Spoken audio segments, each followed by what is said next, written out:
I'm gonna show you how to crush natural light photo shoots in 2 minutes or less, or the pieces on me. Let's get into it.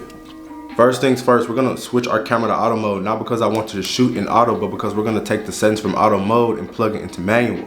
Once we get those settings plugged into manual, we can take out the parts that we don't like. It's like cooking food.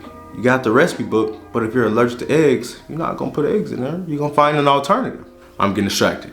Let's get back to the topic. Once we have those settings plugged into manual, we can just see what the camera is giving us that we don't like. Say for example, if it gets slightly dark outside and you're in auto mode, the camera's gonna try and bump your ISO up. But because I like hanging out at 100 ISO, I'm just gonna turn it down. I'm gonna lock it in at 100 in manual. Secondly, lens choice is very important. If you have a lens that can't go really low or shoot wide open, then you're probably gonna have problems with shooting at 100 ISO. Because if the lens can't allow itself to capture enough light for the photo, then you might be forced to bump your ISO up to 200, 300, 400, or whatever fits the scene. Let's recap. First things first, we're gonna swap our camera to auto, use those settings from auto, plug them into manual. Once we get those settings in manual, find things about those settings that we don't like. Say for example, the camera bumped your ISO up to 200, you wanna keep it locked in at 100 because you're shooting in natural light. You need as much detail as you can get. Secondly, lens choice is important because if your lens can't shoot wide open, then you're not gonna be getting all the light that you can get in the photo. Is that 2 minutes or less?